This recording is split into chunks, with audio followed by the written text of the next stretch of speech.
नमस्कार, मैं हूं अनुष्का। आप देख रहे हैं खबर अब तक। आज देखिए, शेल्टर होम में सिर्फ आक्रामक कुत्ते रखे जाएंगे, बाकी को छोड़ा जाएगा। सुप्रीम कोर्ट संसद भवन की सुरक्षा में सैन्य दीवार कूदकर गरुड़ द्वार तक पहुंचा शख्स। राजस्थान सवाई माधोपुर में नाव पलटी, करीब 10 लोग थे सवार।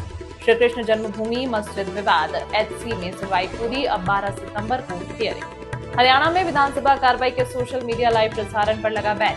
राजस्थान सरकार ने दिव्यांग कोटा भर्ती घोटाले की जांच के लिए कमेटी की गठन।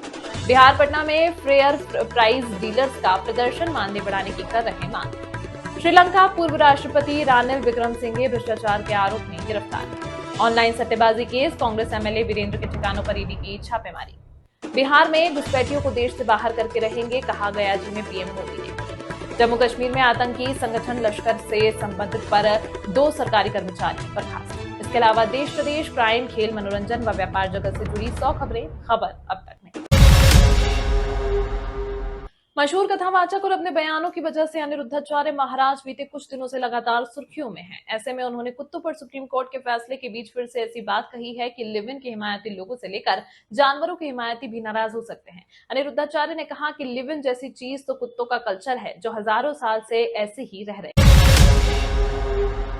मध्य प्रदेश के टीकमगढ़ शहर के सिविल लाइन क्षेत्र में उस वक्त हड़कंप मच गया जब लोकसभा सांसद और केंद्रीय मंत्री डॉक्टर वीरेंद्र खटीक के घर के पास कूड़े में वोटर आईडी कार्ड पड़े मिले। कुछ लोगों ने सड़क पर आईडी कार्ड देखी और तुरंत इसकी सूचना टीकमगढ़ कलेक्टर को दी। दिल्ली के मुख्यमंत्री रेखा गुप्ता पर बुधवार को हमला किया गया था। आज फिर एक बार गांधीनगर मार्केट में उनके कार्यक्रम के दौरान हंगामा देखने को मिला। वे गारमेंट शो वस्त्रिका 2025 कार्यक्रम में शामिल होने आई थी, तभी बाहर अचानक भारी भीड़ जमा हो गई और शोर शराबा होने लगा। पुलिस ने तुरंत स्थिति को काबू में करने के लिए कार्रवाई की और कुछ लोगों को अपने साथ ले गई। हालांकि अभी तक इस हंगामे के पीछे की वजह स्पष्ट नहीं हो पाई। बिहार के गया जीत से पीएम मोदी की सौगात 13,000 करोड़ रुपए की विकास परियोजनाओं का शिलान्यास और उद्घाटन। पीएम मोदी ने विपक्ष पर जमकर हमला बोला, कहा लालटेन राज में बिहार की दुर्दशा थी, लालटेन वालों ने बिहार को अंधेरे में धकेल दिया, लालटेन राज में बिहार से पलायन हुआ। आरजेडी और कांग्रेस पर पीएम मोदी का अटैक, कहा दोनों ने जनता के पैसे से अपनी तिजोरी भरी, पहले योजनाओं को लटकाकर पैसे कमाए जाते थे। पीएम मोदी बोले कि पहले जेल से ही सरकारें चलती थी, सरकार कार्रवाई के लिए बिल लेकर आई, नए कानून के दायरे में प्रधानमंत्री भी हैं, अब जेल जाने पर कुर्सी छोड़नी होगी। पीएम मोदी बोले कि आरजेडी कांग्रेस लेफ्ट कानून के विरोध में है, उन्हें डर है कि अगर वो जेल गए तो उनके सारे सपने चकनाचूर होंगे, इसलिए वो जनहित के कानून का विरोध कर रहे हैं। पीएम मोदी ने देश में बढ़ रहे घुसपैठियों की संख्या पर चिंता जाहिर की, कहा बिहार के सीमावर्ती जिलों की डेमोग्राफी बदली है, घुसपैठियों को बाहर करेंगे। बिहार को कई सौगात देने के बाद मंच से बोले पीएम मोदी कि जब तक सबको अपना घर नहीं मिलता, मोदी चुपचाप नहीं बैठेगा। अब तक 4 करोड़ से ज्यादा लोगों को घर मिला। राज्य की धरती से पीएम मोदी बोले कि बिहार चाणक्य चंद्रगुप्त की धरती है, यहाँ लिया गया संकल्प खाली नहीं जाता। बिहार की धरती से पहलगाम के आतंकियों को मिट्टी में मिलाने का संकल्प पूरा हुआ। पीएम मोदी बोले कि पाकिस्तान की मिसाइलों को तिनके की तरह बिखेर दिया, पाकिस्तान की एक भी मिसाइल नुकसान नहीं पहुंचा पाई। समारोह में सीएम नीतीश ने प्रधानमंत्री का हृदय से जताया आभार, कहा कि इन प्रोजेक्ट से बिहार को काफी फायदा।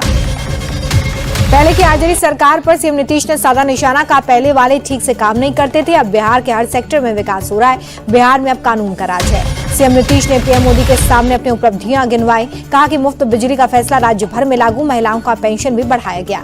गया जी पहुंचने पर पीएम मोदी का भव्य स्वागत, प्रधानमंत्री की गाड़ी में सीएम नीतीश और दोनों डेप्यूटी सीएम मौजूद रहे। तेजस्वी यादव का प्रधानमंत्री पर अटैक, कहा 13,000 करोड़ की सौगात सिर्फ जुमला, प्रधानमंत्री को चुनाव के समय बिहार याद आता है। प्रधानमंत्री के बिहार दौरे को लेकर लालू यादव का ट्वीट, बोले प्रधानमंत्री गया में नीतीश कुमार की राजनीति और उनकी पार्टी का पिंडदान करने आए। लालू यादव पर जेडीयू का पलटवार, पार्टी प्रवक्ता ने कहा कि आरजेडी के ताबूत में आखिरी कील ठुकने वाली है, इस चुनाव में आरजेडी का सफाया तय। बिहार में राहुल गांधी के वोटर अधिकार यात्रा का 6ठा दिन, मुंगेर के जमालपुर में राहुल की यात्रा में उमड़े समर्थक। वोटर अधिकार यात्रा में मुंगेर में गरजे राहुल, कहा कि वोट चोरी की वजह से हमारा गठबंधन लोकसभा चुनाव हारा, अब बिहार में एक वोट की भी चोरी नहीं होने देंगे। मुंगेर में राहुल तेजस्वी ने खानकाह रहमानी मस्जिद का दौरा किया, मुस्लिम धर्म गुरुओं से मुलाकात की। राहुल गांधी के खानकाह रहमानी मस्जिद पहुंचते ही उमड़ी भीड़, मस्जिद में कई लोगों ने लहराया तिरंगा। कांग्रेस सांसद प्रमोद तिवारी ने बिहार में राहुल गांधी की वोटर अधिकार यात्रा को अभूतपूर्व बताया, कहा कि राहुल गांधी के साथ जनता सड़कों पर उतर आई है। जेपी नड्डा से मिले एनडीए के उपराष्ट्रपति पद के उम्मीदवार सीपी राधाकृष्णन दोनों के बीच मुलाकात। केंद्रीय मंत्री प्रहलाद जोशी के आवास पर सीपी राधाकृष्णन की एनडीए सांसदों के साथ मीटिंग। उपराष्ट्रपति चुनाव में समर्थन मांगा। अर्जुन राम मेघवाल, कंगना रनौत समेत कई सांसद शामिल हुए। कोटा में एयरपोर्ट बनने के ऐलान पर लोकसभा अध्यक्ष ओम बिरला ने जताई खुशी, कहा कि आजादी के बाद से ही कोटा में एयरपोर्ट की मांग हो रही थी, आज ये सपना पूरा हुआ। लखनऊ में योगी आदित्यनाथ ने नगर विकास विभाग की बैठक की, योजनाओं के बारे में अधिकारियों से ली जानकारी। स्ट्रीट डॉग्स पर सुप्रीम कोर्ट का बड़ा फैसला, कोर्ट ने सभी राज्यों को नोटिस जारी किया, शेल्टर होम भेजे गए डॉग्स छोड़े जाएंगे। सुप्रीम कोर्ट का आदेश, खतरनाक और बीमार डॉग्स को नहीं छोड़ा जाए, फैसला पूरे देश के लिए लागू, डॉग्स को लेकर बनेगी नेशनल पॉलिसी। डॉग्स को सार्वजनिक स्थलों पर खाना देने पर भी रोक लगाई गई है। सुप्रीम कोर्ट ने कहा है कि निर्धारित जगहों पर ही खाना दिया जाए।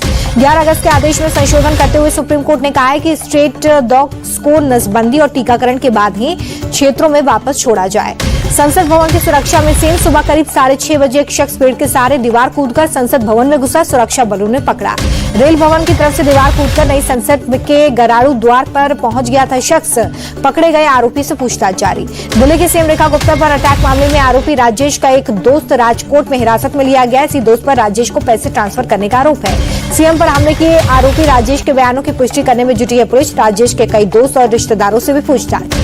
गुरुग्राम में रोहित गोदारा गैंग के साथ एसटीएफ की मुठभेड़, यशपाल और नितिन नाम के 2 शूटर्स को पुलिस ने गोली मारकर अरेस्ट किया। लॉरेंस बिश्नोई गैंग से जुड़े हैं तार।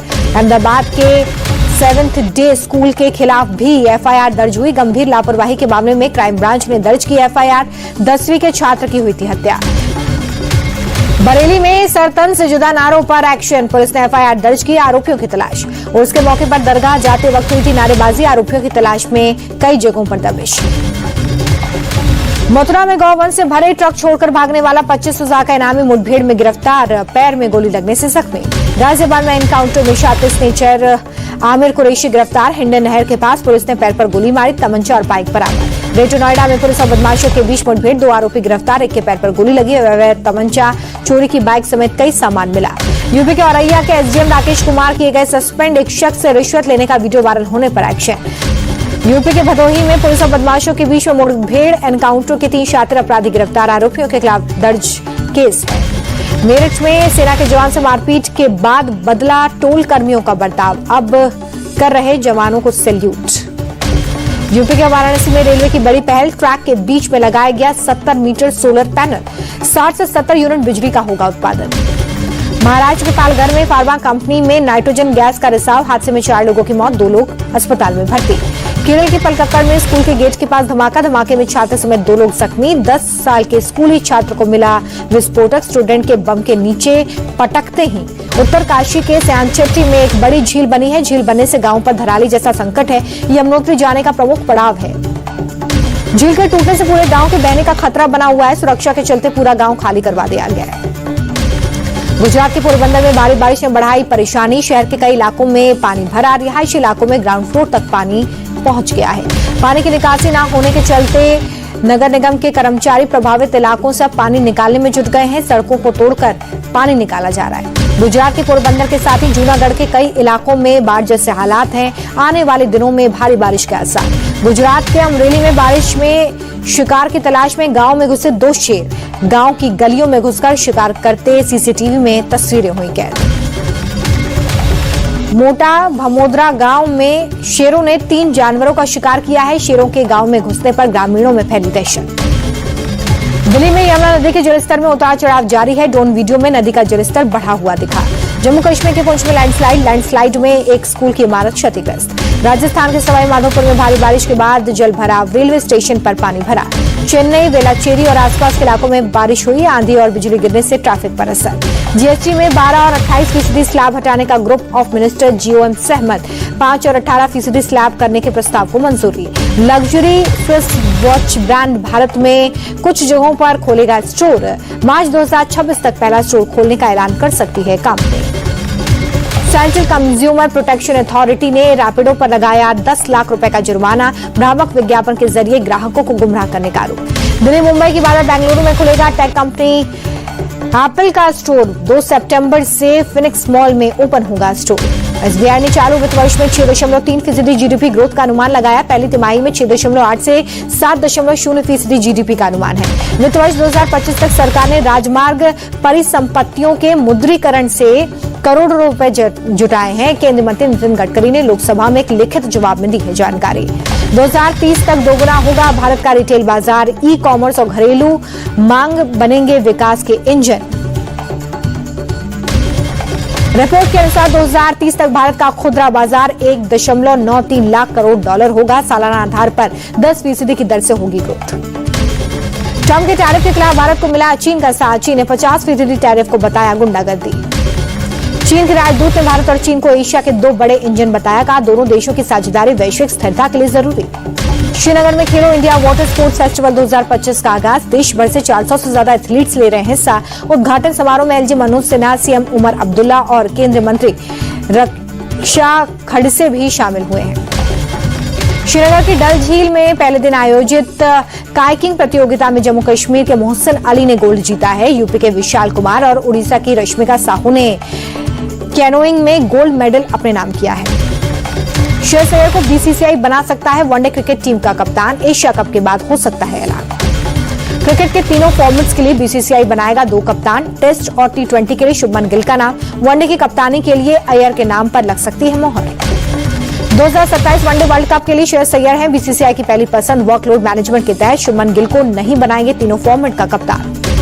एशिया कप में अय्यर के नहीं चुने जाने पर पूर्व क्रिकेटर मनोज तिवारी ने उठाया सवाल। कहा कि प्रदर्शन के आधार पर टीम से नहीं निकले श्रेयस अय्यर, इसकी वजह कुछ और थी।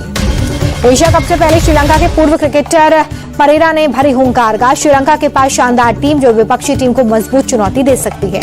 एशिया कप में भारत की टीम पाकिस्तान के साथ खेलेगी। खेल मंत्रालय ने कहा कि मल्टी लेवल टूर्नामेंट्स में खेलने से नहीं रोक सकते हैं। खेल मंत्रालय ने यह साफ कर दिया है कि भारत और पाकिस्तान के बीच नहीं होगी कोई बायलैटरल सीरीज। पाकिस्तानी टीम को भी भारत में खेलने की इजाजत नहीं होगी। एशिया कप के बाद बीसीसीआई करेगा रोहित शर्मा और विराट कोहली से बात। वनडे करियर को लेकर होगी बड़ी मीटिंग। टेस्ट और T20 से संन्यास ले चुके हैं रोहित और विराट। टीम इंडिया के तेज गेंदबाज के लिए बीसीसीआई शुरू करेगा नया टेस्ट। टीम इंडिया में जगह बनाने के लिए पास करना होगा ब्रोंको टेस्ट। गेंदबाज को टेस्ट पास करने के लिए मिलेंगे 6 मिनट। बीसीसीआई ने चीफ सिलेक्टर अजीत आगरकर की तरफ से खास तोहफा दिया है। अजीत आगरकर का कार्यकाल 1 साल के लिए बढ़ा दिया गया है। आगरकर के काम से काफी खुश है बीसीसीआई।